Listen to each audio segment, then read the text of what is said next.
새해 인사드립니다. 제주도 들빛교회의 2025년 1월 5일 설교 동영상입니다.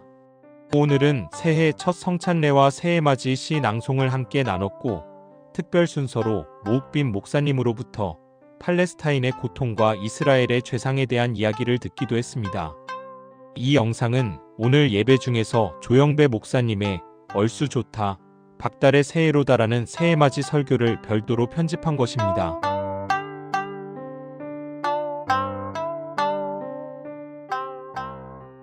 오늘의 말씀을 함께 읽겠습니다. 누가복음 4장 42절에서 44절까지의 말씀입니다. 함께 읽죠.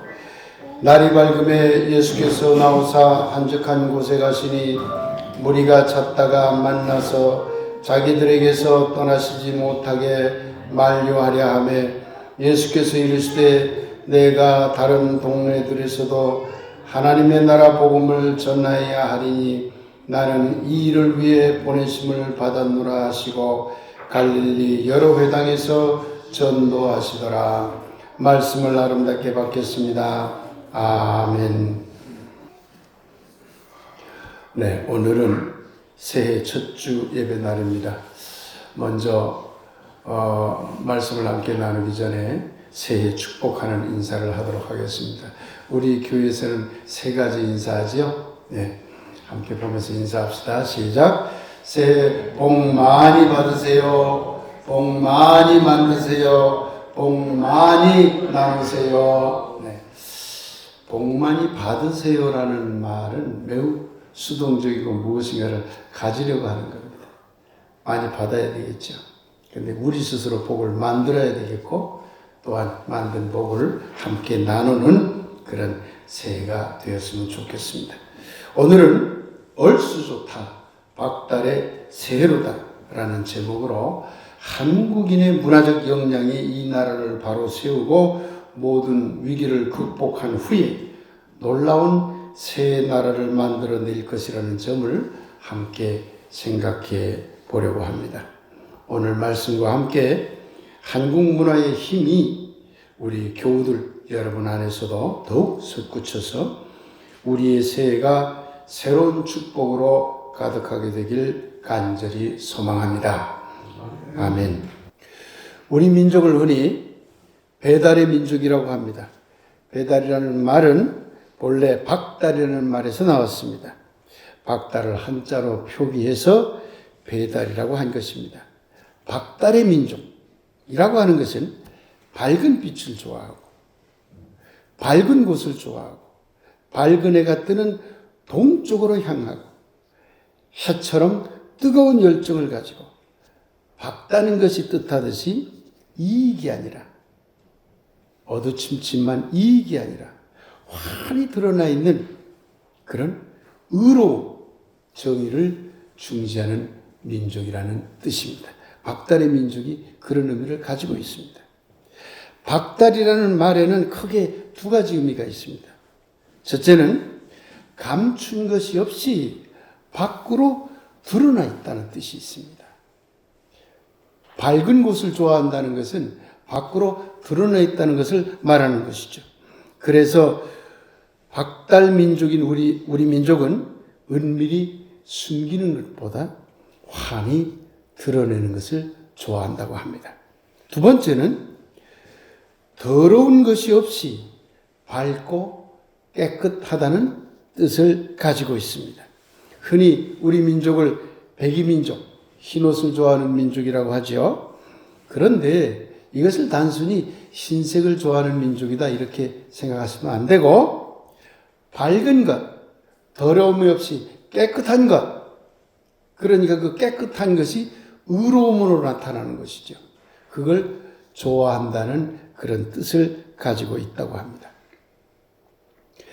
일본에 가서 살아보면, 저는 한 2년 살아봤기 때문에 일본 문화를 잘 경험하고 왔습니다만, 일본은 자기 안과 자기 밖을 철저하게 나눕니다. 지금도 그렇습니다. 아주 철저하게 나눕니다. 그러고는 밖으로 나가기보단 안을 향합니다. 이것이 일본 사람들입니다. 철저히 나눕니다. 그리고 안을 향합니다. 이 두 가지가 일본의 중요한 특징입니다. 일본이라는 나라 안과 그 밖을 완전히 구분합니다. 지금도 그렇습니다. 지역과 지역도 그렇고 마을과 마을도 그렇고 학교와 학교도 그렇습니다. 그 안으로 들어가는 것을 예를 들면 이런 거죠. 여러분들이 히키코모리라는 말 들어봤어요?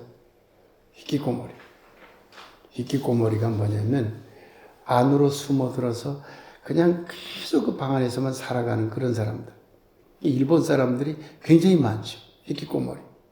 그걸 은둔형 외톨이라고 그러죠. 안으로만 들어가는 거예요.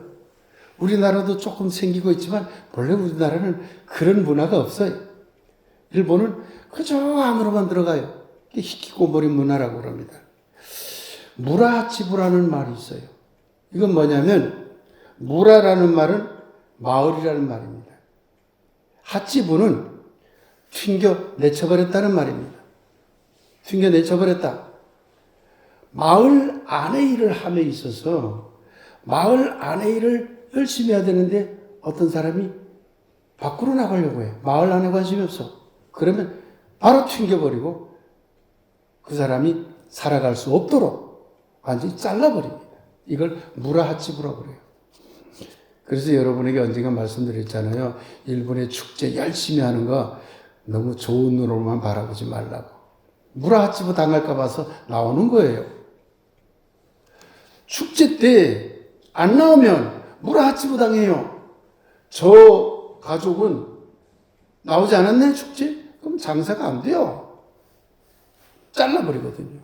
그걸 무라하치부라고 해요. 그러니까 그들은 죽으나사나 축제에 나와야 돼요. 우리는 안 그렇잖아요. 갈 사람만 가라. 난 안 가켜. 그래도 되잖아요. 일본은 그럴 수가 없는 것이죠. 이지메 문화, 따돌리는 문화도 전부 자기 안쪽 밖을 나누는 문화죠. 다 일본에서 온 문화죠. 일본 속담에 이런 말이 있습니다. 쿠사이 모노니와 후따우스루. 이 말은 뭐냐면 냄새 나는 것은 덮는 게 좋아. 덮어버려. 이런 말입니다. 즉 숨기고 감추고다 보면 썩잖아요. 그것도 덮어서 없는 것처럼 만들어버려요. 이게 일본을 부패하게 만드는 거예요. 지금 일본 정부가 엄청 부패했다고 그러죠. 부패 뜨잖아요. 그러면 덮어부터 나오죠. 어떤 회사에 어떤 직장에 부패가 나오잖아요. 그럼 우리는 그걸 밝혀라. 들추내고 밖으로 꺼내요. 상처받으면서도 밖으로 꺼내서 그걸 없애고 새로운 정의를 세우려고 하는 문화지만 걔네들은 부패적인 게 나오면 덮는 것부터 먼저 하는 거죠. 이 속담에도 나오는 거예요. 쿠사이 모노와 냄새 나는 것은 우선 덮어. 이게 속담이에요. 우리 이런 속담이 없지요. 참 일본의 관습은 우리와 참 달라요. 여러분, 우리가 이곳저곳 여기저기 별적에 여러 곳을 말할 적에 어떻게 하는 줄 아세요? 우리 무의식적으로 여기저기 그러죠. 그러잖아요?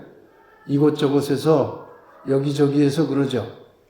일본은 반대로 말합니다. 반대로 말해. 이 언어라고 하는 것이 그 한 국가의 그 민족의 민족성을 잘 반영합니다. 일본은 아찌고찌 그럽니다. 그걸 우리말로 번역을 하면 저기 여기입니다. 저 밖에서부터 여기로 와라는 것이 먼저 발달해요. 우리는 여기에서부터 저기로 나가는 것이 먼저 발달해요. 여기저기 그래요. 쟤네들은 저기 여기 아찌고찌 그래요. 우리는 사람이 정처 없이 떠도는 걸 뭐라고 그래요? 왔다 갔다 그래요. 왔는데 갔다가 나중에 가요. 밖으로 나가는 게 발달해요. 우리 언어는. 근데 쟤네들은 반대예요. 이따리 기따리 그래요. 갔다 왔다 이래요. 갔다가 오는 게 발달해요. 그러니까 걔네들은 안을 지향을 하죠. 우리 문화는 박달 문화는 우리 민족이 박달 민족이라고 그랬잖아요. 박달 문화는 밝음을 향하기 때문에 밖으로 나가는 거예요. 밖으로 드러내는 거예요. 그러니 자연스럽게 안에 갇히지 않고 밖과 안을 연결시키려고 하고 밖으로 나가려고 하는 문화죠. 그러면 우리는 어떨까요? 정보를 숨길까요? 정보를 드러낼까요? 제 경험담 하나 얘기하면 생각이 나서 말씀드립니다만, 일본에 가면 유명한 출판사 중에 하나가 예술교육출판사라는 데가 있습니다. 제가 예술 전공했으니까 거기 출판사 부장급 간부와 어떻게 연결이 돼서 친하게 됐어요. 이마이상이라고. 그런데 일본의 출판사들이 한국의 교육과정을 알고 싶다고 그래가지고 함께 소주를 나눈 적이 있어요. 몇 군데 일본의 출판사 간부들이 오고 저하고 그 다음에 한국에서 온 저희 친구하고 같이 만나서 소주 한잔하면서 여러 가지 교육과정에 대한 자료 공부를 하고 있죠. 그런데 우리는 술을 먹고 그들은 차를 마시더라고요. 정보를 안 풀겠다는 거죠. 자기는. 그러니 조금 한 시간 지나니까 우리는 취해서, 우리 두 사람은 취해서 우리의 정보를 다 풀고 있어요. 다 드러내고 있어요. 걔네들은 꽁꽁 싸서 자기네 건 하나도 안 풀고 우리 것만 다 메모하고 있더라고요. 그래서 그걸 제가 어디 글에도 썼어요. 참 이게 한국인과 일본인의 차이다. 그들은 자신의 것을 밖으로 들추어내서 남에게 보이는 것을 두려워하는데 우리는 어떤 경우에는 손해보면서까지 우리의 것을 밖으로 드러내려고 해요. 이게 아주 다르다는 걸 알 수가 있습니다. 오늘 우리는 누가복음 4장 42절에서 44절을 함께 읽었습니다. 갈릴리 가버나움에서 예수님이 가르치고 병을 고칠 때의 이야기입니다. 여러 지역에서 가르치다가 베드로 장모님이 병 걸렸다고 해서 베드로 장모님 댁에 가서 베드로 장모를 고쳤죠. 그리고 거기에서 잠을 잤던 것 같습니다. 다음날 아침에 일어나서 조용히 밖으로 나가서 묵상을 하고, 예수님이 참 묵상을 많이 했습니다. 말만 많이 한 게 아니에요. 성경을 보면 조용한데 한적한 곳에 갔더니 하는 것을 다 묵상하고 기도하러 간 거예요. 오늘 에흐야슬 에흐한 것처럼. 네. 그렇게 갔다가 사람들이 몰려온 거예요. 그 베드로 장모 댁에 있었던 사람들이. 예수님 어디 가려고 합니까? 가지 마세요. 못 갑니다. 여기 와서 이 안으로 들어오세요. 이 안으로 들어와서 다른 데 가지 마세요. 가지 마세요. 막았지요. 근데 그때 예수님이 이 안에 내가 있는 것이 아니라 다른 마음으로 가서 밖으로 나가서 나는 다시 하나님 나라를 전해야 되겠고 그들의 병을 고쳐야 되겠노라. 그러고는 밖으로 나가요. 오늘 예수님의 이 짧은 행적 이야기를 하나 여러분들에게 소개해 드렸습니다만은 이 본문에서 알 수 있듯이 예수님은 안과 밖을 나누려고 하지 않았어요. 이게 예수님의 놀라운 그러한 그 인격적 성숙도입니다. 아주 놀라운 일이에요. 이스라엘 민족은 본래 안과 밖을 나누는 문화예요. 철저하게 나눴죠. 근데 예수는 그걸 깨려고 한 사람이에요. 안과 밖을 연결하려고 했죠. 그리고 연결했음에도 안으로 들어온 게 아니라 밖으로 나가려고 했던 사람이에요. 그래서 계속 밖으로 돌아다녔죠. 이것이 예수님이 소위 말하는 떠돌이 공생애를 살았던 그런 모습이라고 할 수 있는 것입니다. 이러한 예수님의 실천적 삶을 놓고 볼 때 기독교 신앙은 교회와 세상을 분리해서는 안 됩니다. 도리어 교회와 세상은 하나로 연결되어 있다고 해야 옳은 신앙이라 할 수 있을 것입니다. 그러나 중세부터 지금까지 기독교 신앙은 교회의 안과 밖을 나누었고 곧 교회와 세상을 나누고 교회만 강조함으로써 교회 안만 강조함으로써 사실상 교인들을 교회 안에 가두고 말았습니다. 이처럼 안과 밖을 나누고 안을 향하도록 하는 기독교 신앙은, 과거의 기독교 신앙은 일본 문화와 매우 닮았습니다. 일본 문화도 물론 좋은 점이 많습니다만은, 그러나 안과 밖을 나누고 안으로만 감추려는 문화는 그리 좋은 문화라고 하기는 어려울 것입니다. 그동안 기독교 신앙은 일본 문화의 단점과 쌍둥이처럼 닮아 있습니다. 반면 안과 밖을 연결하고 밖으로 향하도록 하는 예수님 신앙은 한국 문화와 매우 닮았다고 할 수 있습니다. 한국 문화에도 물론 단점이 많이 있습니다. 그러나 적어도 안과 밖을 연결하고 밖을 향했다는 측면에서 보면 예수님 신앙은 한국 문화의 이러한 장점과 매우 닮았다는 것을 알 수가 있습니다. 우리는 박다리 민족입니다. 그렇게 한국의 기독교가 나가야 할 길은 분명해 보입니다. 우린 한국의 기독교예요. 그러니 박다리 민족인 한국인이 나아가야 할, 한국 기독교가 나아가야 할 길은 분명해 보입니다. 그 길은 안과 밖을 나누는 길이 아니라 연결하는 길입니다. 또한 그 길은 안을 지향하는 길이 아니라 밖을 지향하는 길이라 할 것입니다. 사랑하는 여러분, 새해가 밝았습니다. 그러나 아직 나라는 여전히 어지럽습니다. 윤석열과 그 일당이 저지른 범죄는 벌써부터 21세기 세계사적인 최악의 범죄라고 일컬어지고 있습니다. 추슬 정권, 검찰 정권이라 일컬어지는 윤석열 정권은 자아와 안과 타자, 밖을 분리함으로써 박달 민족의 우리의 멋진 그런 문화를 던져버렸습니다. 그들의 문화는 어둠을 향하고 자기 안에 집착하는 일본의 단점을 그대로 답습하고 말았습니다.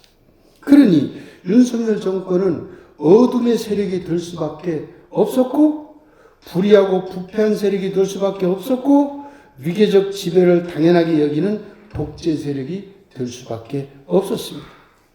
그들이 친일파이고 매국노 정권이 될 수밖에 없었던 것도 일본 문화와 철저히 닮았기 때문이고, 우리의 장점인 박달 문화를 던져버렸기 때문입니다.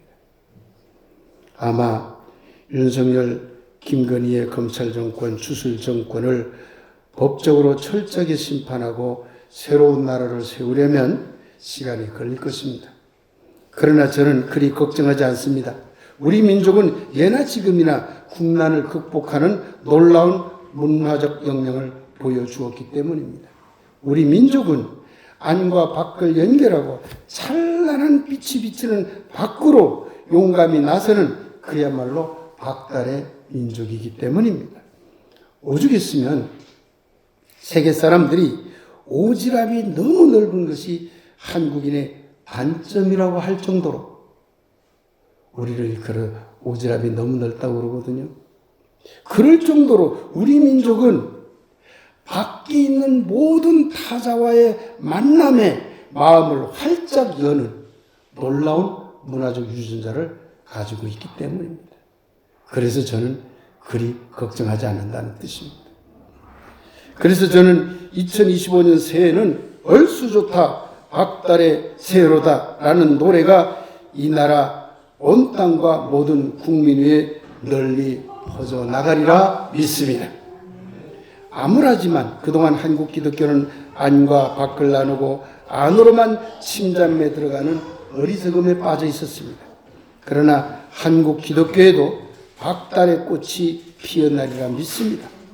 교회 안에 갇혀 점점 사그라드는 박달의 에너지를 교회와 세상을 연결하고 교회 밖으로 용감히 펼치려는 들빛교회와 같은 예수 제자들이 새로이 일어서리라 믿기 때문입니다. 사랑하는 여러분, 2025년 첫 주입니다. 박달의 민족, 박달의 나라, 대한민국 위에 그리고 여러분 모두 위에 얼쑤 좋다 박달의 새해로다라는 축복의 노래가 넘치게 되길.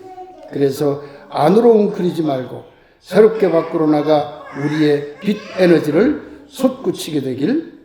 가자 마을로 내려가자라며 밖으로 나서라고 외쳤던 예수님의 이름으로 간절히 축복하며 기원합니다. 말씀 묵상 함께 드리겠습니다.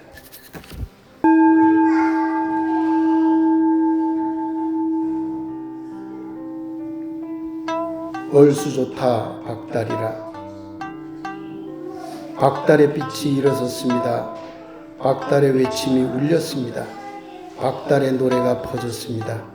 얼쑤 좋다 박달의 새해로다. 얼쑤 좋다 박달의 새 땅이로다.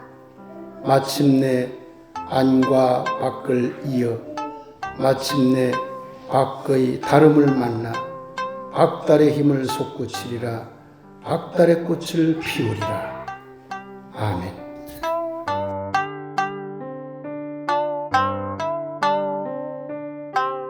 1월 5일 들빛교회의 대면 예배, 설교 동영상을 마칩니다. 새해에도 늘 건강하시고 행복하시길 기원합니다.